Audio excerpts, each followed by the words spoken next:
Talk there. Talk 1470 AM and 95.3 FM, the Health and Wealth Radio Network. WNN. The opinions expressed on the following sponsored program are strictly those of the host, guests, and callers, and not necessarily those of this station, its staff, management, or sponsors. Welcome to the Ask the Expert Show with local celebrity host Steve-O. Sit back each week while Steve-O educates you with live in-studio experts, such as lawyers, doctors, home improvement, and financial experts in their field. Call in and have your questions answered each week at 888-565-1470. Now, here is Steve-O with today's expert in their field. First Thursday of the month, that means Kay Bender Rimbaum, Robert Kay, and Michael Bender in studio. Hello, Get your everybody. calls ready. I had you asked about an email. I didn't have an email. They want to know, they want me to start saying at the very beginning of the show to send them to your website because they want to watch it on video. Do that. So the website is www.kbrlegal.com. KBRlegal.com. And if you leave off the I don't think there's- www, you're okay. I don't think there's a Rimbaum. I haven't seen him in years. You saw him. Anyhow, He Hi, was here. Jepper. you can go and watch the show right now. And okay, it's your show. Should we go to calls first, or you want to introduce Well, yourself? let's say who we are We do have first, two calls. and then we'll talk to these callers. Okay, so hang in there, callers. Yes, hang in there, Eileen. I didn't see the Susan. other name. Okay, very We'll good. be right with you. We know your names, So, I know he's going to do this. as he should. Tell us about Kay Bender Rimbaum. I got to tell you guys, we are so lucky. We could have gotten like some mediocre company. We're so glad you didn't. Listen, We got the best, the we're biggest. excited to be here, as always. Kay Bender Rembaum. People love you. Community Association Law Firm. The other day, I was actually at a meeting in Pompano in the evening, and it was a prospective client, and the president turns to me and goes, "You guys are the ones on the radio."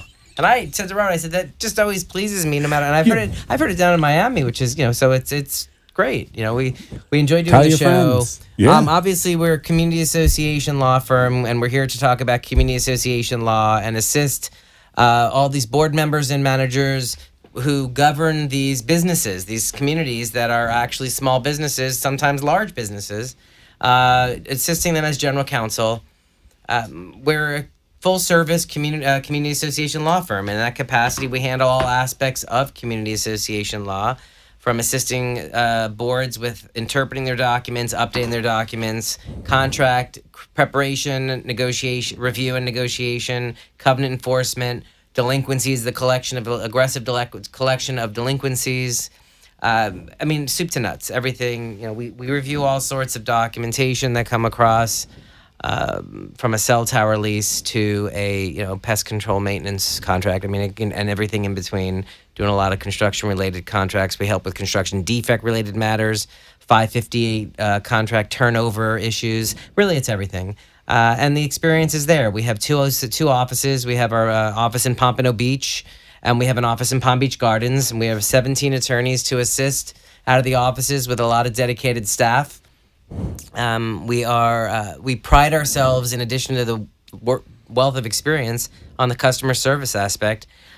Just today, I was meeting with a community who said they had an attorney who they hadn't heard from in 7 months. They've been trying to reach. I said, that's insane. That is insane. It's accessible, responsive, provide opinions in English, don't nickel and dime. I always say, and Robert, I know, is proud of this, the firm's been around for 25 plus years. Client number one remains a client of the firm. That's amazing. And we have many clients like that. And so we're proud of that. And there's a good reason for it. We can talk more about the firm. That's who we are. But let's grab Eileen and start there.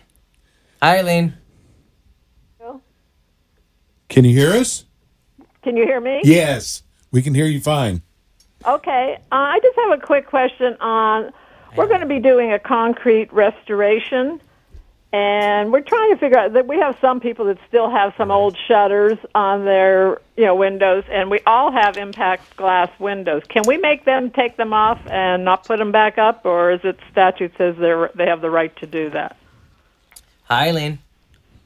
Hi. Go ahead. Go ahead. So you have people with old shutters, and you want to know if you can keep them from preclude them from putting them back up? Yes. They have impact windows throughout. Right. Well, Yes, everybody has impact windows. there's an easy answer if the shutters are not code compliant. Well, they're probably old, but, they're up there. Well, let's assume they are code compliant. I'm sorry? I'm going to assume they are code compliant, and under the circumstances as you've described them, the board would have the necessary authority to preclude them from going back up under these circumstances, since you do have hurricane protection as the specifications of the association records reflect for the impact glass, and that is what's required by the statute. There would have to be some policy, like some rule that was approved that said we're only approving glass, we're not approving shutters. Well, they've already got glass throughout. Right. Well, that was an amendment that was done, I think, years ago. Yes. Just guessing. But these shutters have been up since before Andrew. That's when the big code came in, right? Sure. Right. These have been up since the building was built, I think, 50 years ago. Well, if they've been up that long, then they're no longer code compliant. Right. So if they take them down, they're not going to get them back up. Is that correct? Right, that's the easy one. They're not going. If they're not code compliant, they shouldn't be put back up. If they are code compliant, but the board has adopted, all boards should have, and in 718, because you're a condominium, correct? In Yes. 718, there is language that requires boards shall adopt rules and regulations dictating hurricane shutter, or in this case, impact glass specifications. And so, if the board has properly adopted rules that indicate that we will permit impact glass, but we're not going to allow anything to be hung on the building, including shutters, for reasons such as the shutter. Some shutters, if you feel they may impact the building itself for maintenance issues otherwise, then that would be something you could enforce, as Robert mentioned. You could uniformly enforce this rule that was properly adopted and published to the membership, so that anyone who has them would keep them, but once they had to come down because of the necessary maintenance, they couldn't go back up. Okay, yeah, because there might be damage behind there for our concrete restoration. We have to look. Absolutely. Okay. All right, Eileen, thanks for calling. Keep listening. You'll likely get some pushback, so we'll have to look at it. Geez, then I'll probably have to call you. Thanks, Eileen. Okay. All right, have a great day. You too. This is Female Day today. Susan. Let's go to Susan. Hi, Susan. We'll call it Ladies' Day. They're all women waiting. Hi, Susan. Sounds How good are to you? me. I'm well. How are you? Good, thanks. Question. We painted our building, and it was done in the form of payment was done in the form of an assessment. We had a unit sell recently in the interim, and the new unit owner is refusing to pay the assessment because our management company sent an estoppel. That happened on December 29th, and answered the question, do you anticipate any assessments in the next 90 days, which I believe is just a form, and they answered no. The unit closed on January 5th, and we voted in the assessment to paint the building on February 23rd. Is our management company liable? They never ran this by us. And in the interim, we were getting painting bids, etc., but nothing had been set in stone. But we never saw this estoppel before it went to our the prospective owner. Well, first off, in our opinion, that answer on the estoppel does not preclude you from adopting the special assessment when you did, and it's fully collectible against the unit, subject to the lien and foreclosure rights of the association. So my advice would not proceed against it. In other words, pursue collections against the unit owner. Yes, the management company could have liability to you, depending on your contract. Sometimes these contracts contain provisions that indemnify the manager for their own negligence and mistakes, and that in such instances you would not be able to make such a claim against the management company. But from what you've described, your claim is sound and should be pursued. And pursued against the unit owner, not the management company? The unit owner, correct. The unit owner. Unit owner. Yes. Okay. You turn that file over to an experienced law firm who handles these matters. They should, and with the ledger, and we pursue it. Doesn't Kay Bender handle these type of? We do. We do quite often and very many, but. Yeah, I mean, it's not a lot of money. It's just, and my board is kind of on the position that they don't want to get into for lack of, better term, a pissing match with our unit owner. We're very small. We're 17 units. Well, it isn't actually a pissing match. You're entitled to the money, and all attorney's fees and costs incurred in pursuing it are also the obligation of the unit owner. The unit owner's drawn the line in the sand, refusing to pay, relying on an inappropriate question on an estoppel form which shouldn't have been answered in the first place. That's not part of the statutory requirements and is something the management company should not answer in the future. So the estoppel is not part of the statute? No, that specific question of do you anticipate any in the next 90 days is not what you're supposed to be asked. Until it's adopted, there is no obligation to tell them what you're thinking about or considering, only what you've actually done. And at the point of the estoppel, you had not adopted anything, and when you did adopt it, it was within your authority to do so, fully collectible against that particular unit owner. Please also bear in mind that not pursuing that owner is in essence a breach of the fiduciary duty that your board members have to the entire membership, albeit small, the other 16 owners, including all the board members, because they're having to make up the difference. And all owners are required to pay their fair share. Right. Okay. So what do you know that statute number offhand by any chance? You're in a condominium? Yes. 718.116. 718.116? Yes. Okay. And so that just because they answered no, I mean, we didn't have anything, etched in stone. You're not bound by that into 90 days into the future. That's right. It says, do you anticipate any? No, we don't. But the next day we did. Right. At that point, when the estoppel was drawn, we didn't anticipate anything. Right. It's frankly a dumb question to present. Yeah, I don't even know why it was on there and why they even. Yeah. They're trying to trick you. They should just put maybe. They're trying to make you think that exactly. You can't collect when in essence you can. You're right, though, Susan. For something like that, they should just put maybe. Maybe. Yeah, maybe. We don't know. It could happen any moment, right? That's right. No one knows what the future brings. Hey, thank you, Susan. Right. Thank you so much. I appreciate your time. Call back anytime. Thank you. I think we lost our other callers. No, we don't. Okay. Well, we got time for one more before break. Let's go to Heidi before we go to break. And Denise, hang in there. Yes. Hi, Heidi. Hi. Can you hear me okay? Thank you for waiting. Oh, no problem.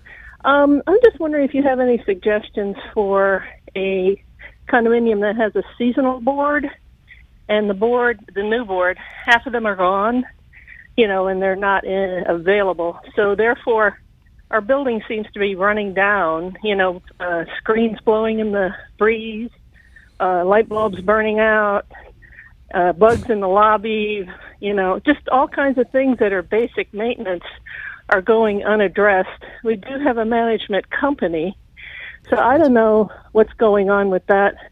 But I made a list, I took pictures, I sent it in and asked them if they could address it. I take it you're not one of the board members.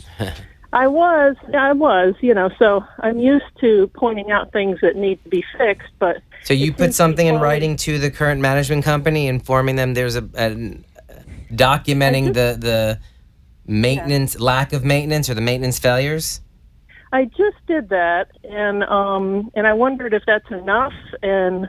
Well, I think that's where you start. I think that's where to start, because that was the first question I was going to ask was, do you have a management company, which you answered.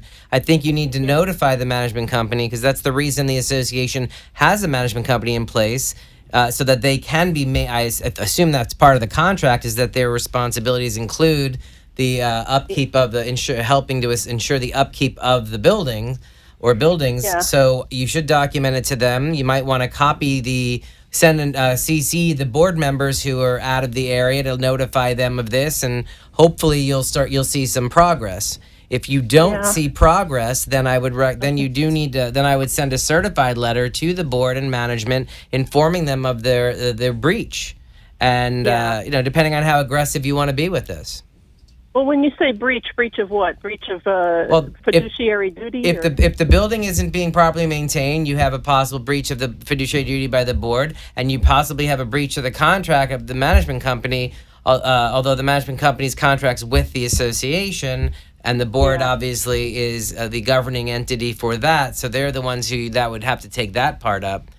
But see if this you put a letter, you've documented it. Hopefully, you'll see some progress. But I would certainly make your seasonal board members aware of the concerns that you've mentioned, and ask them if they would please assist you in following up. Is the entire board seasonal? No, but half the board is, and they're gone and they're incognito. They don't want to be bothered. So But they the don't other thing is that they don't make these are- themselves available for telephone conferences? No. I tried to get meetings. Like, we used to have meetings, teleconferences all summer. Now it's just there's no quorum. So Well, that may be something you might want to keep in mind next election season as to who should be on the board when the time comes. Hopefully there'll be some resident owners that are interested in serving. What happens is that the ones who have these screens falling off and blowing in the breezes and things like that, they're seasonal. So it's like, oh, they'll get it when they get back in 6 months, and they all kind of have that mindset. So I don't know.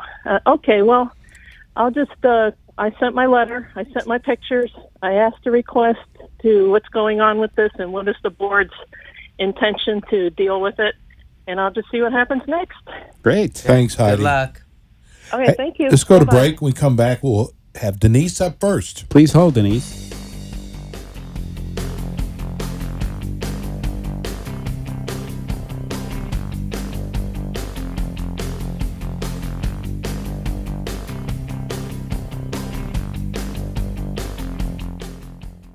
Is your community association looking for prompt, effective, cost-efficient, and understandable legal advice and services? You'll find that and more with K. Bender Rembaum, a full-service commercial law firm concentrating on the representation of more than 800 community associations throughout Florida. With offices in Broward and Palm Beach counties, K. Bender Rembaum assists clients in all matters of association representation, including but not limited to collection of assessments, contract negotiation, covenant review and amendment, covenant enforcement, and construction defect claims. Under the direction of attorneys Robert K., Michael Bender, and Jeffrey Rembaum, K. Bender Rembaum is dedicated to providing clients with an unparalleled level of personalized and professional service regardless of their size, and takes into account their individual needs and financial concerns. For more information, visit www.kbrlegal.com or call 954-928-0680. Hey, we are back here. This is the first Thursday of the month. That means K. Bender Rembaum. We've got Robert K. and Michael Bender. If you'd like to give them a call, you've got a question for them, 888-565-1470, or, which is really cool, you can go to their website at www.kbrlegal.com. You can actually watch us live. Where do we go? Let's go to Denise. Denise has still been patiently waiting. Hi. Hi, Denise. Hi, this is Denise. Hi. Thanks for holding. Thank you so much. I want to know, I'm having issues with my management company in a condo. They keep saying, when I have questions, they say, well, go to the docs. And the docs, of course, don't have the information in there that's needed. They along with the executive board, put up rules and regulations, let's say around the pool, no smoking, no dogs or whatever, no motorcycles. But there's nothing in the docs to verify that. So which takes precedent, the docs or the rules and regulations? Well, they work in concert. The governing documents for your condominium consist of your declaration of condominium, the articles of incorporation, the bylaws, and then the rules and regulations. The declaration is the highest level of priority, and that contains most of the use restrictions of the condominium property, and identifies the authority of the board and various things. And among the authority that likely is in there is the ability to make certain rules and regulations governing the use of the property. The articles set up the corporation that is the association, and the bylaws generally have how the corporation functions, how member meetings are held, board meetings are held, committees, and things of that nature. So the rules supplement the declaration typically, and will maybe have more detail or more specificity as to the various restrictions. But under the law, the rules are not allowed to be in conflict with what the declaration says or have provisions that the declaration does not. For instance, if the documents don't say anything about pets and the rules say no dogs, well, you have a conflict, and the rule would not be enforceable based upon that conflict. So that's what I thought. Okay. But rules about pool use and things that you've mentioned are typically things that boards will have the authority to do. Now, many documents from the mid-'70s, if the community is from then, do have provisions that have unit owner requirement of approval of rules adopted by the board. So you check your documents to see if that's a requirement or not. Or if you're not real good with documents and you feel that you need assistance of an attorney, you may want to consider that as well. Right, because there's many issues with the management company, and they keep saying, well, go to the docs, and the docs have nothing listed in there. Another example is accepting Section 8 tenants for people, owners who are renting out their apartment. There's nothing in there, and they say, yes, you can take Section 8 tenants, but there's nothing in the documents. Section 8 tenants are not something the documents would have to authorize. In fact, if you're in Broward County, there's an ordinance adopted recently that makes it discrimination to limit Section 8 housing. So you have to be careful of that. Okay, all right. Now, if you have concerns about things the board is doing, the statutes do give you the ability to submit a written inquiry of specific substantive issues. If you do that, you have to do it by certified mail. We suggest you also send it by regular mail as a copy. And then the board has 30 days from their receipt to provide you with substantive answers or refer the matter to their attorney for response, in which case they'd have an additional 30 days, a total of 60 days to provide you a response. Thank you so much. Okay. Thanks again for holding. Thank you again. Hang in there, Denise. Okay, thank you. Bye-bye. So we have another. Okay, so I wanted to ask you, hurricane season's starting now. It's already started. Yeah, it has already started. Does that do anything for your business, especially if we have one? Well, when there's a hurricane, it tends to shut us down. Okay. Like everybody else.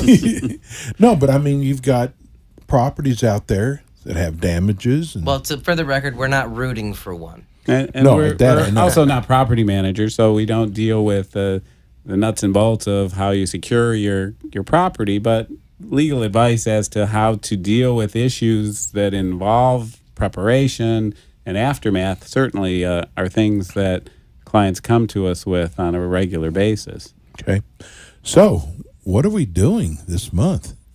You mean classes? Classes. Free classes. What are we month are we in? June?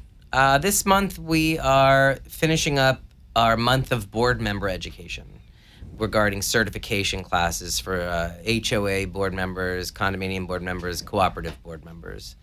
On June 19th, which is Tuesday, from 6:30 to 8:30 in Pompano Beach, will be a joint condominium and cooperative association board member class.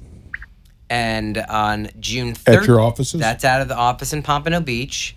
And in Palm Beach Gardens, they'll be on Wednesdays. Next Wednesday, the 13th, will be the HOA board member certification class. And the following Wednesday, the 20th, will be the condominium board member certification class.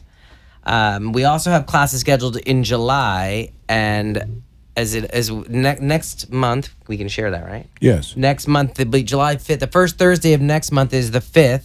And Robert and I will not be here, so you will get a review of some prior class shows. So want to share July's class schedule as well. And by the way, if you're listening, kbrlegal.com.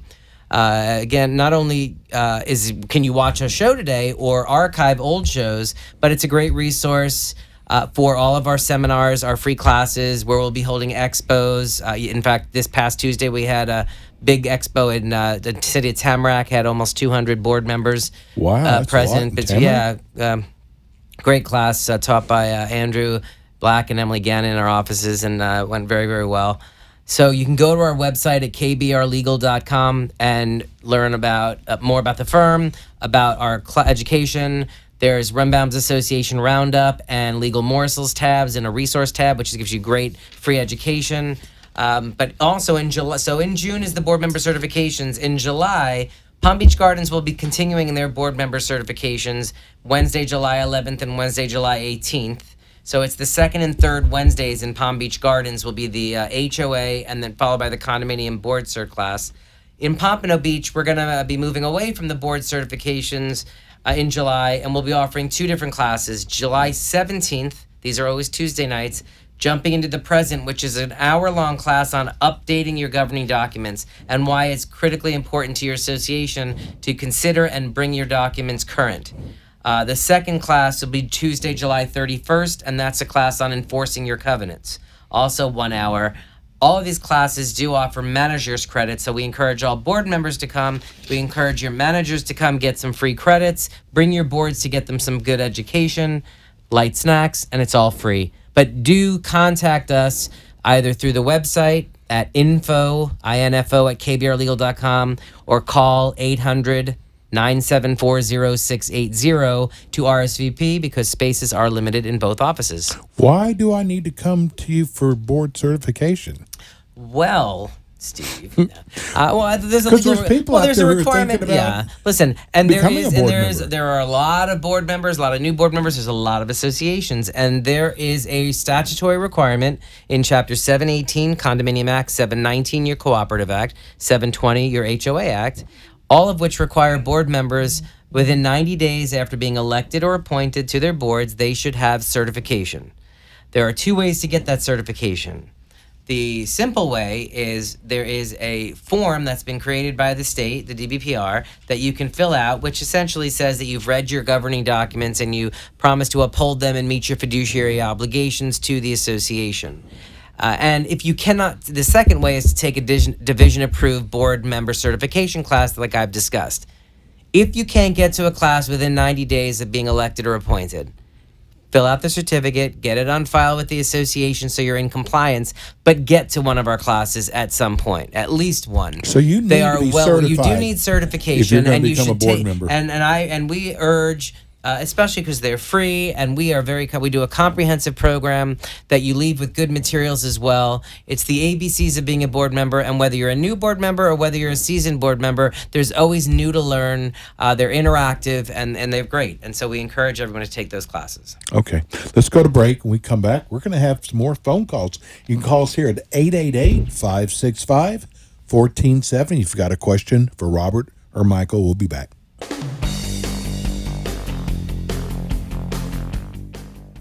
Is your community association looking for prompt, effective, cost-efficient, and understandable legal advice and services? You'll find that and more with K. Bender Rembaum, a full-service commercial law firm concentrating on the representation of more than 800 community associations throughout Florida. With offices in Broward and Palm Beach counties, K. Bender Rembaum assists clients in all matters of association representation, including but not limited to collection of assessments, contract negotiation, covenant review and amendment, covenant enforcement, and construction defect claims. Under the direction of attorneys Robert K., Michael Bender, and Jeffrey Rembaum, K. Bender Rembaum is dedicated to providing clients with an unparalleled level of personalized and professional service regardless of their size, and takes into account their individual needs and financial concerns. For more information, visit www.kbrlegal.com or call 954-928-0680.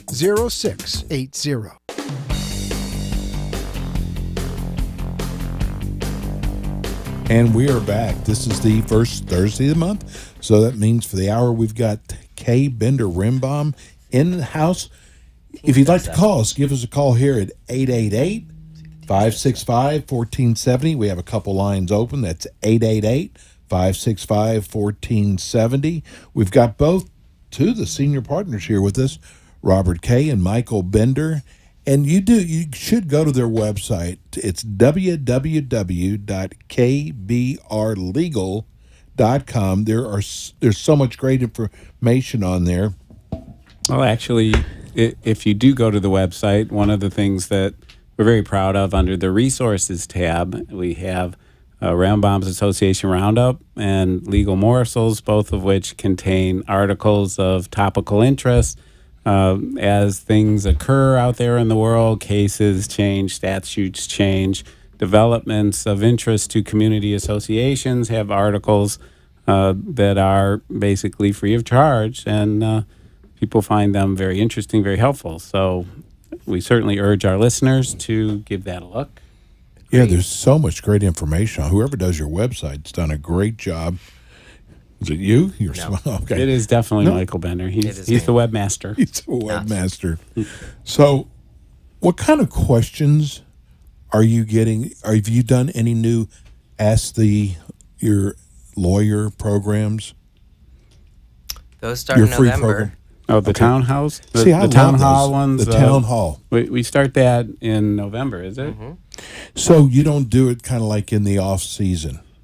No, attendance is a little bit waning during those times, based upon a lot of people just not being here. We have expos, like I said, we do different classes and programs, and as I've mentioned before, if there are a group of communities or management companies who are looking to have some free education for their managers and their boards or prospective boards, it's something that we're certainly open to coming out either in our office or coming out and doing a program on multitude of different topics. We have new topics we have added even this year on some great classes, including construction, doing construction projects, loans, assessments, and reserves is a great class. Conflict of interest and understanding the new legislation on conflict of interest for condominiums. Pets still a big topic? Emotional support animals, yes, it is. And there's HUD. There's indications that HUD is supposed to be adding new rules to better clarify the do's and don'ts. Hopefully those new rules will better clarify to the benefit of the associations and away so much from the fraud that we see. Perhaps rampant. The pendulum may be swinging back the other way. Slightly. We have a phone caller, another female. Carol. It's Ladies' Day. Hi, Carol. Hi there. I was on hold, and I think I heard you talking about this. I know pet issues are a really big, I think, concern. So I live in a condo, and I am on our board, but we're having a really tough time with mostly the dog issue, and not only, the whole service animal thing, which of course is a whole other issue, but just the way we do allow dogs, by the way, I should say, anyway, but also people are just terrible. They don't clean up after their dogs, and they let their dogs run free and all of that. And we do have rules, and they're not following them. So what can we as a board do to help with the situation? Hi, Carol. Well, as with any regulations, whether they be covenants in your declaration or rules that were properly adopted and are enforceable by the board, they need to be uniformly enforced. So something like dogs running loose without a leash, a little easier perhaps to enforce than someone not picking up after their dog, unless you have eyewitnesses to that. Although quite frankly, there are companies out there who do doggy DNA. And if we're talking about dogs, you can the board. I have had and I've seen them at expos, and there are communities who will require that if you're going to bring a dog in, you have to allow the dog to be DNA'd, so that if they find the waste out in the community not being picked up, they have a way to match it. But the important part is rules and regulations and restrictions all need uniform, timely enforcement. And so it's very important that board members, when you are aware or should be aware of a violation, that you are immediately communicating with the owner or regarding the violation, even if the owner doesn't live in the community. It's a tenant or a guest, that you communicate with the owner and inform the occupant of the unit, in this case your condo, of the violation, and ask them to have them come in compliance. If they fail to come into compliance after a reasonable amount of time, perhaps a second, more firm violation notice from the board or management. But after that, if they're refusing to come into compliance, or they're ignoring you, or they deny it and you have documentation to support it, get that file over to an experienced association attorney so that they can then pursue more aggressive approach. The point being that you want violations. We talked earlier about board members having certification and uniformly promising to read their documents and uniformly enforce them and meet their fiduciary duty, and this is right on point. Uniformly enforcing these governing documents and ensuring that the covenants are being followed is something that is a part of the fiduciary duty of the board. And if you allow violations that you know exist or should know they exist because they're open and obvious, and you get much beyond a year's time, the longer you get beyond a year, the more the possibility that the owner who you are could raise a defense that you have waived the ability to go after them. And if, in fact, someone does raise that defense and it's successful, you now have a situation where not only can you not go after that owner, but you can't go after any owner similarly situated because they'll have a selective enforcement defense. And while there is a method to get back the ability to enforce through republication of the documents that the board can do, the point being you can avoid all that by notifying these owners of the violations and ensuring they follow with compliance, and if they fail to do so, getting it into the hands of your attorney who can give you guidance, tell you what they need so that they can either get compliance or go to court or arbitration and get an order to get compliance. And Carol, if I could just supplement what Michael said, it sounded to me from what you've described that perhaps the situation with the pets running loose and not being properly taken care of and similar issues is something that the board has not been uniformly pursuing over some time. So it does make sense that before the board starts to do that at this point, that a notice go out to all the owners that indicates basically that there's a new sheriff in town and we're going to be enforcing on these issues. You can use, in addition to going to arbitration or through litigation to deal with these issues, you can also use the fining procedure, which is often a better choice for not picking up after your animal or barking dogs. Those are things that don't lend themselves as well to going to court because of the nature of the violation, but fining is something that is an option that associations can use effectively on these types of nuisances. Okay, but the board needs to be in agreement with this, correct? Yes. I need my fellow board members, we need to be the group that does this. I can't be the only one that's out there. Well, you need at least a majority of you. A majority of the board will make that decision. Okay, got it. Okay, thank you so much. You've been so helpful. I really appreciate it. Oh, thank you, Carol. Thanks, Call Carol. back Keep anytime. listening. You're a good caller. So I know how important customer service is to the firm. It's vital. Tell me some of the things that the firm does, and then I want to get into someone who's out there looking for a firm. How do they know the questions to ask? But let's talk about customer service, because I know how important that is to you. And when I go to your office, there's a lot of cars out there, and there's always 2 or 3 girls up at the front desk. So you can tell customer service is very important. Those are ladies, by the way. Yes, they're ladies. Well, yeah, and it piggybacks off what I was saying earlier, how I mentioned that there was someone I was meeting with who was dissatisfied with their current counsel because they hadn't heard back in many, many months. That's extreme. But I've been to many places where they say, we've asked for something, it's been several weeks or even many days. To not hear, to not even have contact, confirmation, communication, that's just not acceptable. When you're hiring a law firm, in particular a community association law firm, since that's what we know, you bring, as I was explained earlier, we're coming in as corporate counsel, but the corporations these are volunteers. Some of them, and many of them, are very savvy in their businesses, but in this arena, they are clearly needing the guidance. And the management team is there to offer business guidance if there's a management company, but we're there to provide the legal guidance. And so when they reach out to us, very rarely have I received a phone call or an email just checking in to see how I'm doing. It's because they need something, and they need something. And sometimes it could be they need something. Hey, sorry for the late call, but I have a meeting in 2 hours. We need help. Very often, and that's the kind of service that you expect. I said something today. I said, listen, we're a vendor. Like, if you hire the firm, you hire us as any other vendor. The fact that we're a law firm doesn't change that fact. You should expect the same quality customer service from all of your vendors. The way you expect the lawn maintenance people to properly, treat your, if they see residents or they're doing the lawn maintenance, communicating with the board. They have a different role than we have, but in our role, they're reaching out and they're contacting us because they have a legal issue. And the legal issues, nervous, probably. And legal issues tend to, not necessarily, but legal issues tend to need responses within an immediate, not always immediate, but in a certain amount of time. At a minimum, to be touching base, to confirming receipt, to be communicating if we need more information. And that's something that Robert and Jeff and I have emphasized from the get-go, that it's important that we are accessible and we're responsive.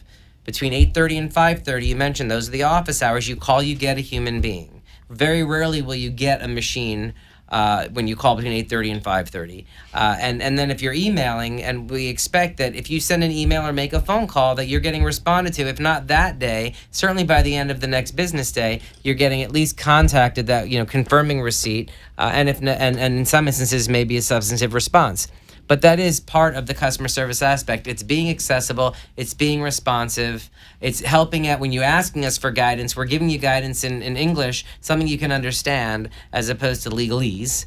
And also, as I emphasize, I think why we have clients who've been with the firm for 10, 15, 20 years is because we're not a nickel-dime operation. There's no meter on the phone or on the monitor, so that just because you contact your lawyer, I tell all our clients and prospective clients, we need you to know it's okay to reach out to us and find out, do you need something from us? So don't hesitate to reach out, find out let us know what the issue is, and then we can decide whether we need to do more than just give you a quick few seconds, or whether there's something more that you need. But to ignore it and then come to us after the fact is going to be more costly. That makes sense. Yeah. So this is, again, telling you how important to you guys that customer service is. We're going to go to our final break. We've got a couple lines open at 888-565-1470. If you've had that question you've always been too afraid to ask, you can call our show and ask that question. Anonymously. Again, 888-565-1470. We'll be right back after our last break.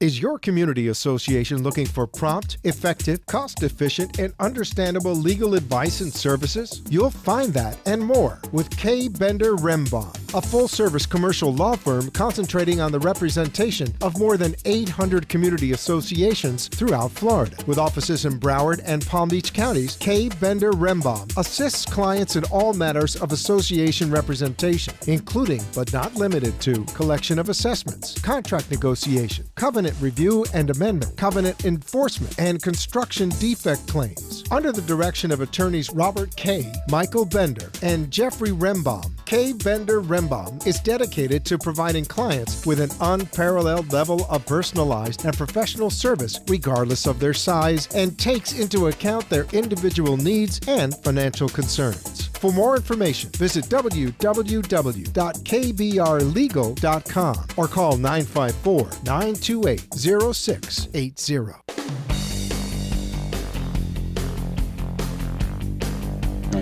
And we're back for the final about 10, 12 minutes. Again, we have an opening line here. We've had some really great calls. You can call us here at 888-565-1470. Michael, give them the number again at the office and your website. Robert can. I allow him to. Okay. Well, you can call 954-928-0680, or you can call 561-241-4462 for our Palm Beach Gardens office. Or you can call either at 800-974-0680. Well, I got to tell you, you guys have been with us for probably about, I think, 3 years. Going on, yeah. there's not a lot of attorneys that would take an hour out of their day, especially this time of day, to sit here and answer questions for you. So, but this kind of shows you the kind of firm that they are. Can we talk, just kind of highlight some of the things that will be going on again this month? The courses, you mean? Courses? Would you like? Well, I don't do it quite as well as Michael, but in our Pompano Beach office, we have the Condominium and Cooperative Board Member Certification course on June the 19th at 6:30. And on June 13th, in our Palm Beach Gardens office, we have the Homeowner Association Board Member Certification course at 6 o'clock. It runs to 6 o'clock to 8:30. On June 20th, the Condominium Association Board Member Certification class will be in the Palm Beach Gardens office at 6 p.m. Then in July, we have on July 11th, the Homeowner Association Board Member Certification course in Palm Beach Gardens at 6 o'clock. And on July 18th, the Condominium Association Board Member Certification course, again at 6 o'clock, both of those Palm Beach Gardens. On July 17th, we have Jumping into the Present. Why updating the governing documents of your association is critically important in our Pompano Beach office. It's a 1-hour course with continuing education credits. July 17th, 6:30 to 7:30. And on July 31, Covenant Enforcement, another 1-hour class in our Pompano Beach office, July 31 at 6:30. Space is limited on all of these, so it's important that anyone interested in attending RSVP. There are light snacks being served, which is always an important thing to bear in mind. They're good snacks. These are all good courses and great information, and there's question and answers, discourse, and sometimes we get off topic, but we try and save that to the end. Okay. Hey, let's go to Vivian. All women today. Hi, Vivian. Hi. Thanks for taking my call. So I was wondering, can an individual board member give the authorization to send out a limited proxy vote to the owners on a matter, or does it require a board action to send out a limited proxy vote to the owners? Well, generally, decisions of that nature are a board decision, not made by an individual board member. Now, sometimes the president will be given that authority by the rest of the board to do that, but board members by themselves typically do not have that authority and should not be exercising it. So the short answer to your question, Vivian, is that it should be a board decision, not just by one individual. Okay, thank you. Makes perfect sense. Okay, great. Thanks for calling. Thanks. Hey, before we wrap up, though, I did want to take one moment to congratulate Mr. K, Robert K, as well as two of our colleagues, Andrew Black and Allison Hertz, who recently learned that they, and I'm going to look down to make sure I read this right, they all became board-certified specialists in condominium and plan development law. It was board certified by the Florida Bar. By the Florida Bar, yes. So that means you can call yourself an expert. A specialist. Correct. Yes. Oh, it's a specialist. And so, Robert, That is Andrew, and important. Allison, congratulations. You want to fill them in a little bit more about what that means, but I want to just make sure that was... That's big time. No, a seriously. shout out to all of them. Great it's job. A brand new certification this year by the Florida Bar, although it's been many years in the making by various committee of bar members who are focusing in this area of the law. And there are roughly 124, I think, in the state who have qualified for this year. There's a number of years of service required. There's educational requirements of continuing legal education that's higher than the normal, as well as the continuous daily activity in the field and documentation of that, plus peer recognition.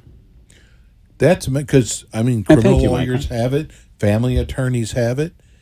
I didn't know that. Trial attorneys have it. We had 3 apply and 3 successful, so we're 100% very pleased. That's big time. Yes, and it's only the 3 because we're the only ones who put ourselves forward as asking to be considered. Okay. Next year, there'll be another round, and we expect to see several more join the ranks. But that's a lot, because I know with family law, there's only like 300 in the whole state attorneys that are certified. It's a brand new certification. And we're hoping the number stays small. Yes. This was the first year that it was available, and that's why we're very proud of the 3 of them. But a specialist, that's what you are now. Now we can ask the experts. Yes, you really can. Okay, so I know you love answering this question. I don't. So there's people right now. There's people right now thinking about, you know what? Maybe we need to hire a law firm. Well, because you have Because board certified specialists now sitting right here with me. This is overwhelming. There's a lot to know here, and we got to stop trying to be like we know it all. So and there's a lot to know. There is a lot to know. So there's what always are more. Some of the Laws things change. that people should know to ask when they're interviewing law firms that specialize, that are specialists? Oh my God! Well, listen, I think it's important that they don't know what questions to ask. Well, I think it's important to the experience. Everyone, they can ask, "Are you K-Bender?" Yeah, the experience. It's important to know someone's experience in the field. You want to know that they focus in this area of law, not that it's something that they just have added, at some point in the future. You want to know. Again, we talked about earlier the customer service aspect. You want to know the customer service aspect and what you can expect as far as the accessibility, the responsiveness, and how K-Bender MM, we're very proud of ourselves because we work as a team. You get the assets of the entire firm behind you, and that's important because you're getting a wealth of experience at your disposal for your association. Hundreds of years combined. And if we have time, we can come back to this. But I do know we're running short, and we have a caller we'd like to get to. Okay, Patricia, we saved a place for you. Okay, a quick question. We have an issue with termites in our condo, and we're going to be having it's a building of 4 units. And, we get resistance from one person. Do we have the right to ask this to tell this person that they have to vacate due to the issue of 3 others involved? I assume you're tenting the 4 units? Yes. Yes, and absolutely you have the right. And if the owner continues to resist, you will need to bring legal action in the form of an injunction with the courts to compel them, because either they will delay your project, which could cause significant damage by the termites continuing to flourish, or somebody could be severely injured by the toxic fumes. So yes, you have the authority to compel them to leave. Wonderful. Thank you so much. All right, then. Good Thank luck. you, Patricia. Can we get a quick phone call, anything? Let's do it. We only Let's have go a couple to John. minutes. We have a man caller. Hi, John. Yeah, hi. Real quick question. Is there anything pending in the legislature That's not quick. might take care of MRTA problems? Well, what do you mean by take care of? Yeah. Negate all the what you have to go through to reestablish your association. Well, if you're talking about an association that has documents might have expired because they're more than 30 years past, there is nothing. There's nothing that I'm aware of. There was a recent change that actually takes effect October 1st of this year. Not July? No, October 1st of this year. That will assist communities that are still within that 30-year window. I don't know that that's going to save a community that's outside of, although it is, it doesn't take effect till October 1st because we're sort of still analyzing it and ascertaining how aggressively and effectively we can use it in that regard. But communities that are within the 30-year window, there is some indication. The indication now is that if there have been amendments properly approved and recorded and indexed against the association's in the string of title of the governing original covenants, that will proceed. That will extend the time. The enforceability of those documents for 30 years from the date of the recording. Well, prior to this statute being changed, any amendment would not affect the ability or the time frame. Wouldn't extend it, right? Wouldn't extend it. So that's a big change in the statute. Whether it affects those who have already expired is an unknown question. Right. I don't know and that it would it's take retroactive. a court to do it. Right. Because if you expire prior to October 1st of this year, I don't believe that change in the statute will resurrect your documents. Okay. Is there a state facility or department that you can go to if your association is not obeying the bylaws? Are you an HOA or a condo? HOA. Obviously, you asked That about would Marta, be yeah. just the courts. Yeah, if you're, yeah, it would, yeah, you're the state only oversees elections right now for condominium for HOAs, elections and recalls. So you'd have to go to court of law. This is a good time to give out your phone number. Hey, thanks for calling. Thanks, John. Okay. Yeah. Phone number is 800-974-0680. Attorneys at K. Bender Rembaum are available for free consultations for primary practice is the representation of associations. We do take on some concerned owner groups who need to, we look to work in the best interest of the association. So if you are an interested board, management company looking for counsel, additional counsel, or a change, we would appreciate an opportunity to sit down at the table with you, no charge, no obligation. 800-974-0680 is the number. Info at kbrlegal.com is where you can reach us, and kbrlegal.com is the website. So feel free to reach out there and read all about all the great education. We'll be off next month, but we'll be back the first part of August. Great callers today. Thank you. Thank you. We'll see you next week with more Ask the Experts. Have a great summer.